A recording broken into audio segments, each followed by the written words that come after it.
नमस्कार, वंदे मातरम साथियों। मैं आपका सिद्धांत सर, आपके सपनों को उड़ान के साथी, जहां पर आपकी सफलता हमारी जिम्मेदारी। तो आज हमारा पहला बैच चालू हुआ है 15 फरवरी से। तो क्या विशेषताएं होने वाली है हमारी बैच को, और आज हम क्या पढ़ने वाले हैं, आज सारी बातों का हम ध्यान देंगे यहाँ पर। तो शुरुआत करते हैं। पहले तो कुछ गलतियों को विशेषता ध्यान देंगे क्लास 12 की। हम क्लास 12 में आ गए हैं, और क्लास 12 में आते मान हमें क्लास 11th वाली गलतियां नहीं दोहरानी है। कि हम अगर क्लास 12 में आ गए हैं तो हमें क्लास 11th जैसे गलतियां नहीं करनी। अगर हम क्लास 12 में आ गए, सबसे पहला काम ये करना है कि हमें अपने एक निश्चित समय में अपने सिलेबस को पूरा करना है। अपने सिलेबस को पूरा करना है।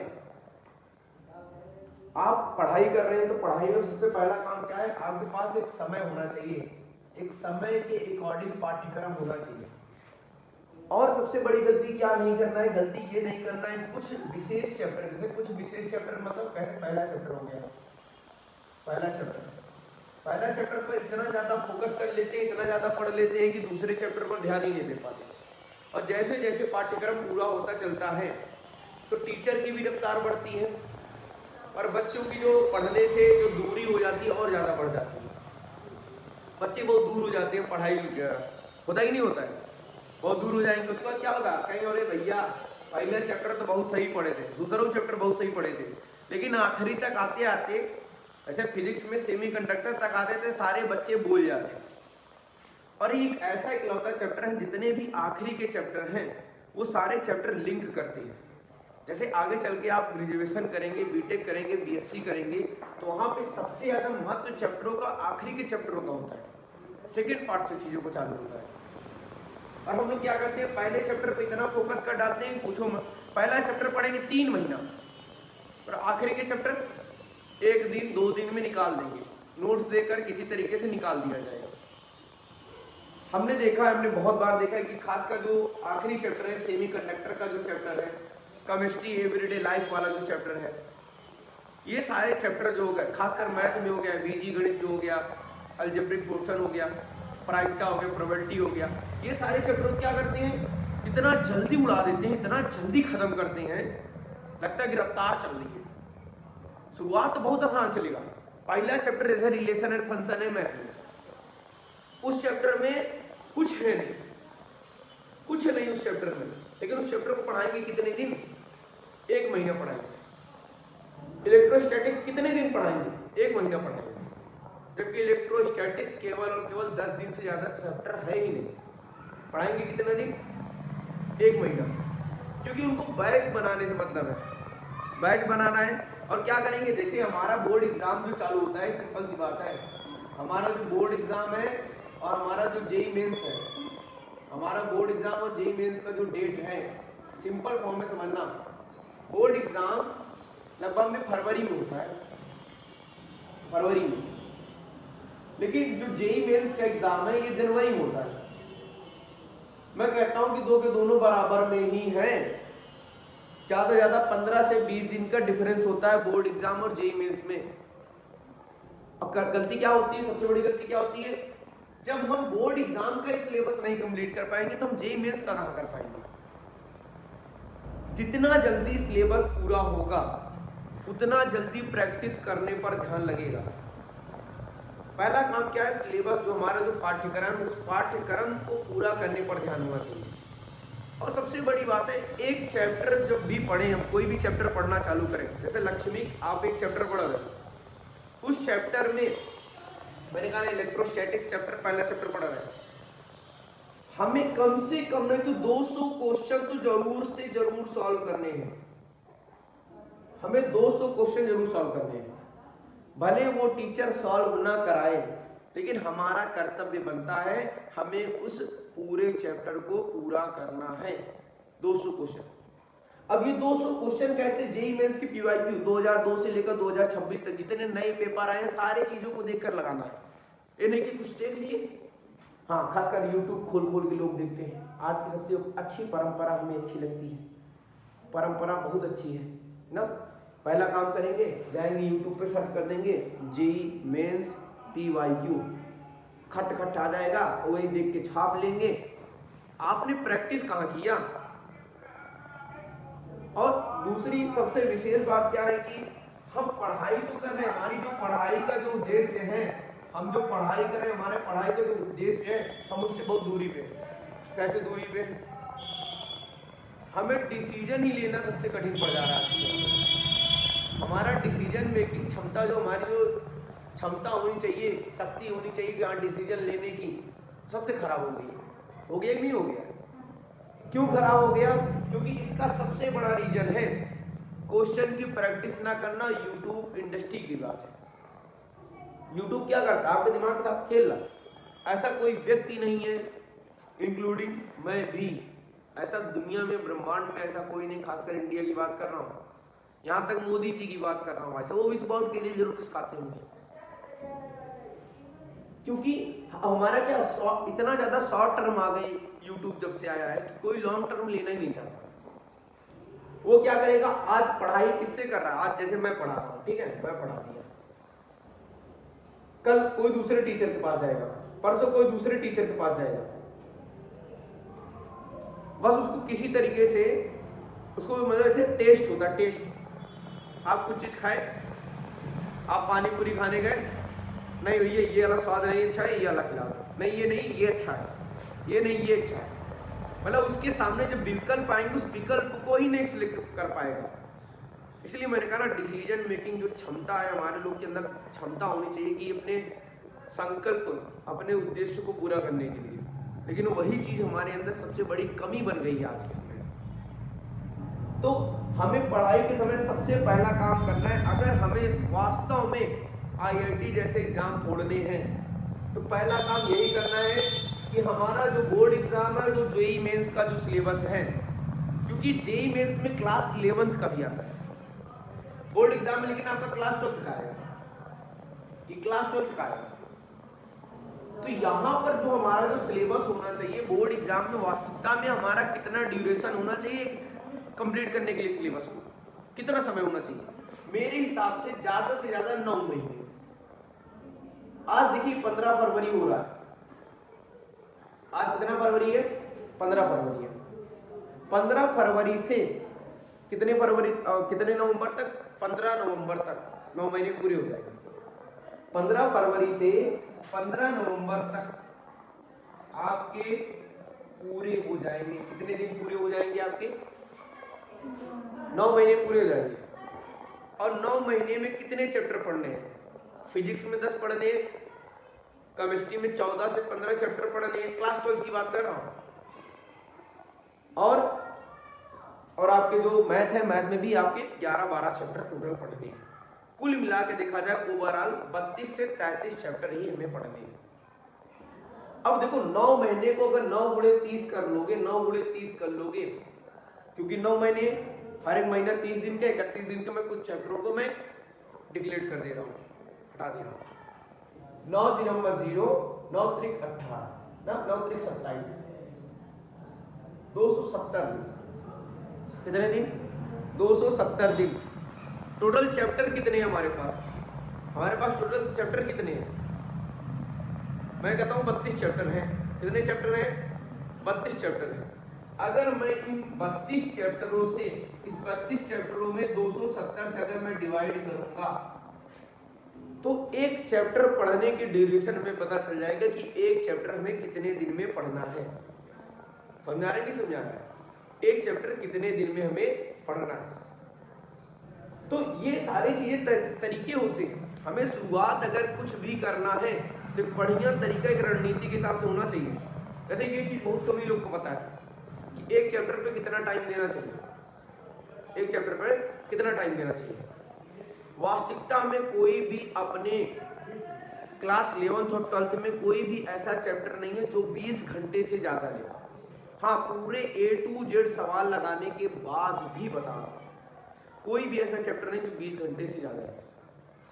हाँ, ये है कि आप क्वेश्चन बहुत ज्यादा उसमें सॉल्व करने का प्रयास कर रहे हो तो 20 घंटे के साथ 100 घंटे भी हो जाएंगे, ठीक। लेकिन हाँ, दूसरी सबसे बड़ी बात है जो क्लास की बात है, क्लास ड्यूरेशन टाइमिंग की जो बात है क्लास की, कोई भी टीचर आपको 2 घंटे अगर पढ़ाने का प्रयास करेगा तो 2 घंटे में आपका सिलेबस नहीं हो पाएगा, क्योंकि 1 घंटे आधे घंटे भूमिका बनाने में चला जाता है। हाँ, मैं मानता हूं अगर 2 घंटे की कंटिन्यू केवल एक ही चैप्टर की क्लास चले, एक ही सब्जेक्ट की क्लास चले, तब जाके कहीं ना कहीं वो आपको इम्पैक्ट देगा। लेकिन अगर यही 2 आवर्स को एक आवर्स में अगर बांट दिया जाए, 1 घंटे 1 घंटे, तो यहाँ पर 1 घंटे में जब ये टीचर यहाँ पे आता है तो 10 मिनट यहाँ लॉस होगा, ठीक है। ऊपर से यहाँ टीचर भी 5 मिनट 10 मिनट लेट से पहुंचेगा, यहाँ भी ऐसे होगा। तो इस टीचर को शुरुआत के 20 से 25 मिनट भूमिका बनाने में चले जाता है, मतलब क्लास को फ्लो में लाने के चला जाता है। क्यों ऐसा क्यों? जैसे मैं अभी केमिस्ट्री पढ़ा के जाऊँ, खट से मैथ पढ़ाने के लिए कोई दूसरा आ जाए। अब कुछ बोर्ड पे लिखे होंगे सर, उस बोर्ड वाला बच्चा लिख रहा है, लिखेगा ना। अब बोर्ड वाला लिख रहा है बच्चा, वो भी कहेगा थोड़ा रुक जाओ। फिर उस टीचर को थोड़ा सा लगेगा हाँ चलो पूछ लेता हूँ कुछ चीजें, देखता हूँ किसकी कॉपी पूरी है क्या पूरा है। तो एक फ्लो होना चाहिए। जब तक एक चैप्टर में 5 चैप्टर 3 चैप्टर 2 चैप्टर ना पूरे हो जाए, तब तक कंटिन्यू चलना चाहिए चैप्टर। मैंने इस चीज को सीखा वहां से। देखिए, हम अनअकैडमी में पढ़ते हैं, अनअकैडमी सेंटर में पढ़ते हैं यूपीएससी के, तो हमने ये चीज देखा कि वहां पे जो एक चैप्टर जैसे चालू होता है, जैसे हिस्ट्री का चैप्टर चालू हुआ, क्या चालू हुआ? हिस्ट्री चालू हुआ।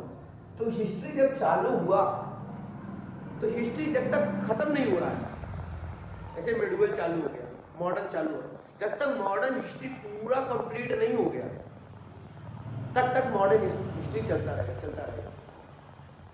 इसी तरीके से यहाँ पे समझो, अगर हम कोई भी एक चैप्टर उठा रहे हैं, समथिंग में समझने का प्रयास करो।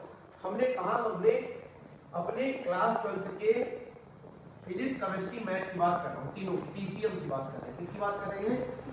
पीसीएम की बात कर रहे हैं, फिजिक्स केमिस्ट्री और मैथ। अगर देखोगे फिजिक्स में मैंने कहा ना भाई साहब, फिजिक्स केमिस्ट्री मैथ, अभी थोड़ी देर पहले बताया, फिजिक्स में आपके कुल मिला के 13 चैप्टर या 12 चैप्टर है, ठीक। कुछ ऐसे चैप्टर हैं जिनमें अभी भी संशय है कि जेईई मेंस ने हटा दिया है कि नहीं हटाया है। कुछ ऐसे चैप्टर हैं जिसको अभी भी जेईई मेंस क्लेरिफाई नहीं कर पा रहा। वास्तविकता में बोर्ड एग्जाम में जो आने वाले चैप्टर हैं, टोटल 10 ही चैप्टर हैं बोर्ड एग्जाम के लिए। कुल कितने हैं? 10 ही। लेकिन जेईई मेंस के अकॉर्डिंग से 12 से 13 चैप्टर है। कुछ चैप्टरों में अभी भी संशय है, क्योंकि पिछली बार अभी जैसे फिजिक्स केमिस्ट्री में था, सॉलिड स्टेट के लेकर बात हुई कि सॉलिड स्टेट को हटा दिया गया, लेकिन अब की बार भी देखा गया कि सॉलिड स्टेट के एक दो क्वेश्चन आ गए, तो कंफर्म नहीं कर सकते क्योंकि एनटीए पेपर बनाता है, नेशनल टेस्टिंग एजेंसी। फिजिक्स में कुल कितने चैप्टर है? मैं मान के चलता हूँ 10 चैप्टर। ठीक उसी तरीके से केमिस्ट्री में आपके टोटल 16 चैप्टर पढ़ते हैं। कितने चैप्टर पढ़ते हैं? 16 चैप्टर। हाँ, ये जेईई मेंस के अकॉर्डिंग 16 चैप्टर की बात कर रहा हूँ। अगर बोर्ड के हिसाब से सोचोगे यहाँ पे 10 चैप्टर है, यहाँ पे भी कितने चैप्टर है? 10 चैप्टर है। मैथमेटिक्स में इसी तरीके से 13 चैप्टर है। आगे चैप्टर प्रोबेबिलिटी होकर 13 चैप्टर है। कितने चैप्टर है? 13 चैप्टर। तो मैंने कहा ना 32 से 33-35 चैप्टर लगभग में इतना करीब में आता है। तो हमने फिजिक्स चालू किया, समथिंग में पहला चैप्टर इलेक्ट्रोस्टैटिक्स पढ़ना चालू किया। अब इलेक्ट्रोस्टैटिक्स वाले चैप्टर में जब तक कंप्लीट नहीं हो जाता, हाँ एक लिमिटिंग टाइम में होना चाहिए कंप्लीट। ऐसा नहीं कि हम चालू कर दिए, राग मल्हार गाते हुए साला 1 महीना बाद कंप्लीट हो रहा है। आप जब तक कंप्लीट टीचर के पीछे पड़ जाओ भाई साहब। कोई भी चैप्टर, जैसे मैं कंटिन्यू मैं जैसे पढ़ाने की बात करता हूँ तो मैं कहता हूँ ना कि मैं ही केवल पढ़ाऊंगा। मेरा क्या है, मैं अगर अकेले पढ़ाऊंगा, मैं अगर पढ़ा रहा हूँ, वैसे फिजिक्स में अकेले पढ़ा रहा हूँ, इसमें क्या होगा, इसमें सबसे बड़ी बात यही होगी कि फिजिक्स वाले जो चैप्टर हैं, जैसे पहला चैप्टर उठाया, फिजिक्स से एक चैप्टर उठा लिया, एक चैप्टर केमिस्ट्री से उठा लिया, एक चैप्टर मैथ से उठा लिया। अब फिजिक्स में मैंने कहा 10 दिन टोटल में देता हूँ फिजिक्स में पहला चैप्टर, क्योंकि पहला चैप्टर में सबके पाप उधर के आते हैं, क्लास 11 वाले पाप, क्योंकि इलेक्ट्रोस्टैटिक्स पूरा ग्रेविटेशनल फोर्स से रिलेटेड है। इलेक्ट्रोस्टैटिक्स किससे मिलता जुलता है? ग्रेविटेशनल फोर्स से। अब ग्रेविटेशनल फोर्स लोग कैसे पढ़ के आए होंगे, वही चुटकुटुआ पढ़ के आए होंगे, या बराबर में G(m1 m2 अपॉन में r²। उसके आगे उनका नहीं पता है कि होलो स्फीयर में क्या होता है, सॉलिड स्फीयर में क्या होता है, अगर पृथ्वी तल के ऊपर जा रहे हो नीचे जा रहे हो, अगर पृथ्वी तल के इक्वेटोरियल लाइन में भूमध्य रेखा पे हो, अगर पोल पे हो, क्या होगा, कौन सी कंडीशन उत्पन्न होगी। तो वो पाप है, वो पाप बार बार दिखाई देते हैं सबको, क्योंकि 11 बहुत इंपॉर्टेंट है भाई साहब, है कि नहीं ना। तो यहाँ पर मैं कह रहा हूँ, जैसे मैंने पहला चैप्टर पढ़ाया 10 दिन, दूसरा चैप्टर मैंने पढ़ाया 10 दिन, तीसरा चैप्टर पढ़ाया 10 दिन, लो 1 महीना तो यहीं चला गया, 1 महीना यहीं पे चला गया। अब क्या करें, मैंने कहा एक चैप्टर को 1 सप्ताह से ज्यादा नहीं ले जाना है, एक चैप्टर को 1 सप्ताह से ज्यादा नहीं लेकर जाना है। मतलब अगर मैं यहाँ 7 दिन लेता हूँ, यहाँ पे भी 7 दिन लेता हूँ, यहाँ पे भी 7 दिन लेता हूँ, मतलब ये ज्यादा से बात कर रहा हूँ, मिनिमम 5 दिन, मिनिमम कितने दिन, 5 दिन से ज्यादा हमें कोई भी चैप्टर को नहीं लेकर जाना है। कितने दिन, 5 दिन, 5 से 6 दिन, उसी में टेस्ट लेकर सब कुछ कंप्लीट। मैंने क्या कहा, मैंने कहा ना 3.5 घंटे की क्लास पढ़ाऊंगा, 3.5 घंटे, मतलब 3 घंटे 30 मिनट, 3 घंटे 30 मिनट की क्लास पढ़ाऊंगा। इस 3 घंटे की 30 मिनट की क्लास जो है, अब 3 घंटे 30 मिनट, मैं कहा ना 20 घंटे बहुत बड़ा चैप्टर हो जाएगा। कोई भी ब्रह्मांड का चैप्टर अगर पढ़ाना चाहोगे 20 घंटे में सब कुछ कंप्लीट हो जाएगा। तो मैंने कहा ना 3 घंटे मान चलो, 5 दिए 15 घंटे हो गए, 5 दिन की साथ बात करना, और हाईएस्ट 7 दिन की बात कर रहा हूं। तो आप यहां से बहुत बड़ी सीख समझ सकते हो। पहला काम क्या करना है, हम अगर पढ़ने चल रहे हैं, अगर हम पढ़ने चल रहे हैं तो पहला काम है, सबसे पहला काम सिलेबस लिखो, सिलेबस लिखो। तुम गधे नहीं हो, तुम गधे नहीं हो, तुम स्मार्ट बनो, स्मार्ट। अपने अंदर जगाओ, कोई ना कोई टैलेंट दिखाओ, ऐसा टैलेंट लगाओ तो दिमाग वाला। पहले सब कुछ बना कर डालो, पहले सब कुछ बना डालो, पहले कॉपी खरीद लो। अगर आप इतने गरीब हो तो भैया पैसा कहीं ना कहीं भीख मांग के तब जाके आई स्टोर कर लो। लेकिन हाँ, अगर तुम्हारा सपना बहुत बड़ा है तो उसके लिए हिचकिचाओ मत, जो भी कुछ करना पड़े कर जाओ, लेकिन हाँ हमारा सपना पूरा होना चाहिए, ठीक है नहीं। सपने बहुत इंपॉर्टेंट है। मैं जैसे दिखा रहा हूँ आपको एक कॉपी, जैसे ये कॉपी है, क्लास 12th क्या पूरा चैप्टर लिखी हुई है, 1 2 3 4 पूरे चैप्टर लिखे हुए, मैथ के, फिजिक्स के, केमिस्ट्री के, सबके चैप्टर लिखे हुए हैं। अब इसमें टाइमिंग नहीं डाला गया, लेकिन यहाँ पूरा टाइमिंग यहाँ लिख दिया गया 15 फेब से 14 नवंबर तक, पूरा पहले से टाइमिंग लिख दिया गया। अब मेरे हिसाब से मुझे उसको मैनेज करना है, क्योंकि मुझे पढ़ाना है। अब मुझे पढ़ाना है तो मेरा जो थोड़ा ड्यूरेशन जो होगा थोड़ा सा ज़्यादा या कम हो सकता है। लेकिन हाँ, अगर बच्चे अंदर दृढ़ संकल्प है, अगर बच्चा चाहता है कि नहीं मेरा इतने ही टाइम पे पूरा चीज़ होना चाहिए, तब वो टीचर को झक मार के कराना पड़ेगा। अच्छा, सबसे बड़ी कमी क्या है, बच्चे ही लापरवाही करते हैं, टीचर कभी नहीं लापरवाही करता। खासकर हमारे जैसे लोग तो अगर आप कहेंगे भैया मैं 1 बजे पढ़ना है, भैया 5 बजे पढ़ना है, भैया 6 बजे पढ़ना है, भैया 8 बजे पढ़ना है, भैया 9 बजे पढ़ना है, कभी भी ना नहीं कहेंगे, है कि नहीं है, बोलो, कभी ना नहीं बोलो। क्यों? क्योंकि मैं जानता हूँ चीज़ों को पकड़ना कैसे, चीज़ों को समझना कैसे, चीज़ों से लड़ना कैसे। आज के समय में सबसे बड़ा लड़ाई क्या है, स्वयं से लड़ाई है, और स्वयं के अंदर बैठा मैं से। उसको लगता है कि पेपर आने वाला है, 1 दिन पहले पढ़ के पास हो जाएंगे। ये जो नैरेटिव सेट कर दिया गया, ये बच्चों के दिमाग को खा जा रहा है। इसलिए देखो, हिंदी माध्यम के बच्चों को मैं बताता हूँ, कितनी बार होता है, हिंदी माध्यम के जितने बच्चे हैं उनकी परिस्थितियाँ बहुत डाउन होती हैं, तभी हिंदी मीडियम में पढ़ रहे हैं। लेकिन होता क्या उनके साथ, बहुत दुख की बात होती है, बड़ा मुझे अंदर से दुख आता है, मेरा बहुत कचोटता है सीना। कहता है यार बताओ, ऐसे बच्चे हैं जो चाहते हैं IIT एम्स जाएं, लेकिन क्या होता है उनके साथ, क्या होता है, कहीं ना कहीं रुक जाते हैं। और रुकते कहाँ पे हैं, केवल अपनी परिस्थितियाँ से, अपने मीडियम को लेकर, अपने संकल्प को लेकर, क्योंकि आज के समय में सबसे बड़ी जो समस्याएं जो हमारे सामने है, वो समस्या क्या है कि पहली बात है रिचार्ज 350 रुपये में पूरा दिन भर नेट चलाओ 23 दिन तक। जब से नेट पैक आना चालू हो गया है तब से हिंदी माध्यम के बच्चों के विद्यार्थियों की और समस्या डगमग हुई है, क्योंकि YouTube इतना ज़्यादा स्क्रॉल होना चालू हो गया है। आप उसमें कितना अपने आप पे कंट्रोल कर सकते हो, कितना कंट्रोल करोगे? नहीं कर पाओगे, घूम फिर के वहां पहुंच ही जाओगे।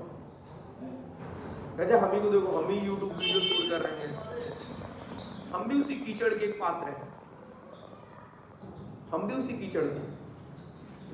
वास्तविकता में जो मेरे हिसाब से अगर समझने का प्रयास करोगे, जितनी बड़ी संस्थानें होती हैं, जितनी बड़ी कोचिंगें होती हैं, जितनी बड़ी बड़ी एलेन हो गया, आकाश हो गया, PW हो गया, जितनी बड़ी बड़ी कोचिंगें, वहाँ पे हिंदी माध्यम के विद्यार्थियों को दबाया जाता है। अभी मैं रिसेंटली बता रहा हूँ, हमारे प्रियांशु के भाई हैं, उनको मैंने वहाँ पे एडमिशन दिलाया। तो वहाँ पे अनअकैडमी नाम है, संस्था का नाम है। वो क्या करते हैं, पूरा चैप्टर इंग्लिश में चल रहा है, पूरी चैप्टर चीजें चल रहा है इंग्लिश में। एडमिशन लेते समय बोल दी नहीं भैया हिंदी में भी बताइए। अरे इसका मतलब ये नहीं कि आप हिंदी में बोल दे रहे हो लेकिन सारी चीजें इंग्लिश में लिख दे रहे हो। जो बच्चा हिंदी मीडियम का बच्चा जाके बैठ जाओ, आपको कुछ उसको समझ में नहीं लगा क्या चल रहा है, क्या चल रहा है। तो यही चीजें हैं, हमारे समाज के साथ सबसे बड़ी परिस्थितियां यही हैं। आज भी चले जाइए, पूरा YouTube खोल के रख दीजिए, ऐसा आपको एक भी टीचर नहीं दिखेगा जो हिंदी माध्यम को लेकर IIT और एम्स की तैयारी कराता हो। देखिएगा, बहुत रेयर केस में टीचर है, बहुत रेयर केस में। तो हमें पहले क्या काम करना है, हमें इन टाइम में बांट रखना है। अच्छा, ये काम विद्यार्थी स्वयं करे। अगर विद्यार्थी करेगा तो उसका अगर सपना, देखो विद्यार्थी सपना पूरा करेगा, टीचर नहीं कर पाएगा। जैसे मैं तुम्हें इतनी बड़ी जिम्मेदारी में तरीका जो मैं सिखा रहा हूँ, इसका मतलब क्या, आगे चल के जिंदगी में और कोई जगह पे फेस करोगे। जैसे तुम भी पढ़ाने गए, तो पढ़ाने से पहले बच्चों को बताओ कि बेटा तुम करो, तुम तो करो एक बार पहले। अगर तुम ये 7 दिन 6 दिन, क्योंकि 9 महीने के अंदर हमें पूरा करना है, क्योंकि हमें भैया 3 महीना हमारे लिए क्या रहना चाहिए, शेष रहना चाहिए। उस 3 महीने में हमें क्लास 11 को भी देखना है, क्लास 11 को भी देखना है, क्लास 12 रिवीजन में रहेगा, क्लास 11 भी पढ़ाना है। क्यों क्लास 11 पढ़ाना है? क्योंकि क्लास 11 आएगा एग्जाम में। हाँ, अब वहां पे क्या करना है, क्लास 11 के सारे चैप्टर को नहीं पढ़ने का प्रयास करना है, जो इंपॉर्टेंट चैप्टर है। इसीलिए बोल रहे हैं, क्योंकि अगर यहाँ पे तुम्हारा पूरा सिलेबस, जैसे मैंने अभी कुछ बच्चों को मैंने देखा उनका सिलेबस ही नहीं पूरा अभी तक है कि नहीं। जब उनका सिलेबस ही नहीं पूरा है तो ये क्या पहुंच पाएंगे वहां तक? उनके अंदर अलग से एक लोड बनता रहेगा। लोड क्या करेगा, उनको हमेशा डर पे बनाएगा, कहीं फेल ना हो जाए, कहीं फेल ना हो जाए, कहीं फेल ना हो जाए। उनके अंदर डर हमेशा धधक धधक मारता रहेगा। होता है कि नहीं होता? और ये डर सबसे खतरनाक होता है, फेल का डर। क्योंकि अगर आप फेल हो गए ना तो आपको क्या करना पड़ेगा, दोबारा से पेपर देना पड़ेगा, दोबारा से वही क्लास में पढ़ना पड़ेगा जिस क्लास में तुम्हारे भाई बहन आगे निकल चुके हैं। तो बड़ी दुखद बात होती है। पहला काम क्या करना है, कोई भी चैप्टर 20 घंटे तक होना चाहिए, 20 घंटे से ज्यादा नहीं होना चाहिए। अच्छा, जैसे मैं पढ़ा रहा हूं तो ये मेरे अकॉर्डिंग है, आपके अकॉर्डिंग अगर आप, मैं क्या ना 3 घंटे 30 मिनट इतनी क्लास रहेगी। अगर इतनी क्लास है तो इतनी क्लास में तो कम से कम 5 से 6 दिन के अंदर एक होना चाहिए कंप्लीट, किसी भी हालत में होना चाहिए। अब गर्मी की छुट्टी जैसे आ गई, अब गर्मी छुट्टी आ गई, अब यहाँ पर सबसे गंदी बात क्या होती है, एक टीचर को लेकर क्या होती है, वो गर्मी की छुट्टी में जितना से जितना मेहनत कराना चाहे बच्चों से करा डाले। अब उसको लगता है धूप लग रही है, धूप लग रही, पसीना चू रहा है। अरे भाई, संघर्ष करोगे तभी कुछ बढ़ा पाओगे, है कि नहीं? बिना संघर्ष के क्या मिलेगा? तो ऐसे विद्यार्थियों के लिए मेरा एक बहुत बड़ी सलाह है, ऐसे टीचरों के लिए भी, आप गर्मी की छुट्टी का सबसे बड़ा उपयोग करिए। अगर कोई भी चैप्टर जो है, जैसे गर्मी की छुट्टी की बात करता हूं, कोई भी चैप्टर जैसे उठा लो तो वहां पे 2 से 3 दिन के अंदर कंप्लीट हो जाना चाहिए। अभी से देखो, अभी देखो, मुझे सबसे अभी देखो बहुत गोल्डन टाइम है, ये टाइम बहुत गोल्डन टाइम है।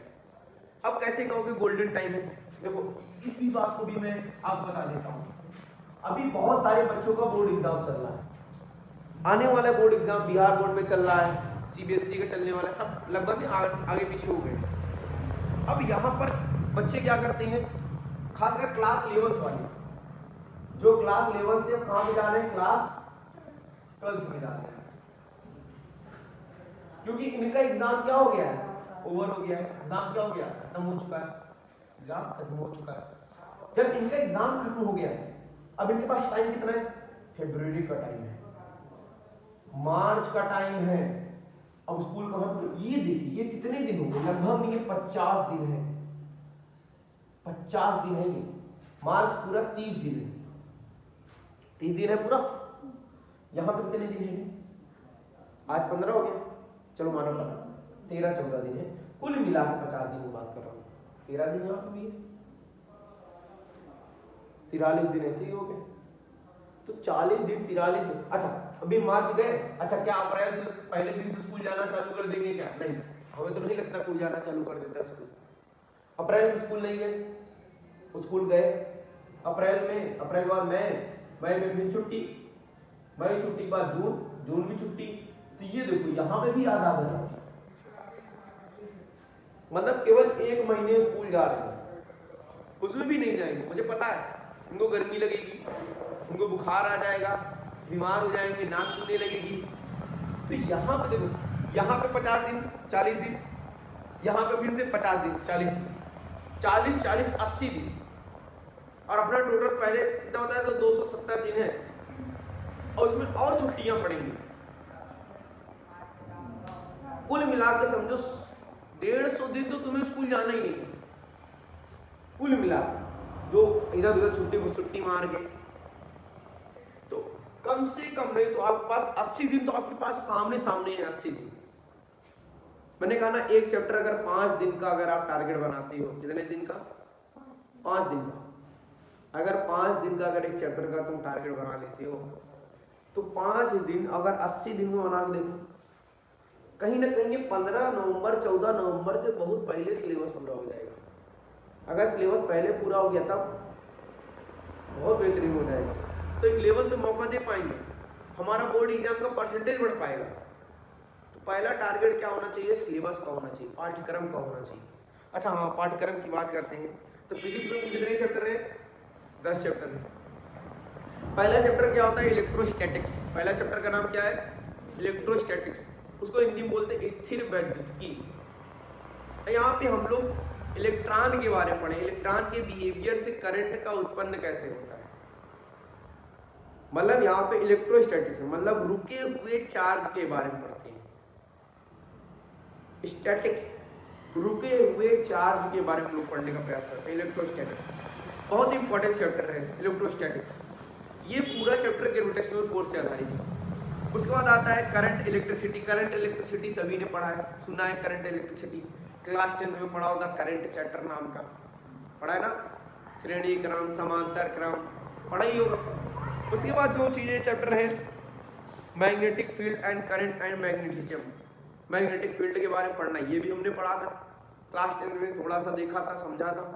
मैग्नेटिक फील्ड कैसे निकलता है चारों तरफ से, नॉर्थ से साउथ, साउथ से नॉर्थ, सारी चीजें देखा था ना। लोहे के बुरादे को अगर जब उसके बगल में गिरा दिया जाता है, थोड़ा हिला दिया जाता है, तो एक बहुत बड़ा लूप बन जाता है।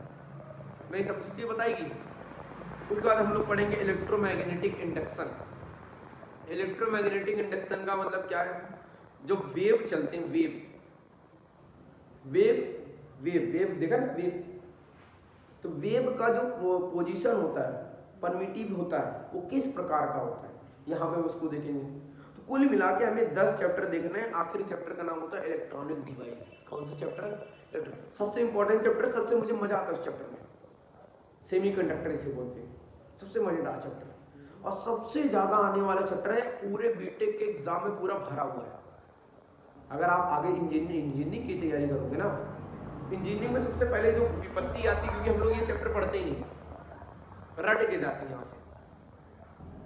जितने भी गेट है, गेट को कैसे कंपाइल करें, बाइनरी कोड कैसे बदला जाए, हम लोग यहाँ रट के जाते हैं। जानते हैं कि बोर्ड एग्जाम में यही क्वेश्चन आएगा, आ जाएगा, और जी में फिक्स हो जाता है इस चैप्टर से। खासकर मेहनत ही नहीं करते, और यही मेहनत कहाँ पे सब कुछ खराब कर देता है। सब कुछ जो मेहनत यहाँ पे नहीं की, क्या खराब कर देगा, कॉलेज लाइफ में गए चौपट। तो इसी तरीके से केमिस्ट्री में 3 प्रकार की केमिस्ट्रियाँ होती हैं, फिजिकल, ऑर्गेनिक और इनऑर्गेनिक।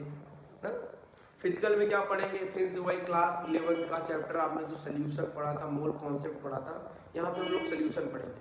अच्छा, एक चैप्टर और है सॉलिड स्टेट, उसके बाद सरफेस केमिस्ट्री पढ़ेंगे हम लोग, इलेक्ट्रोकेमिस्ट्री पढ़ेंगे, ठीक है, केमिकल काइनेटिक पढ़ेंगे। ये 3-4 चैप्टर, 5 चैप्टर लगभग में हम लोग फिजिकल में पढ़ते हैं।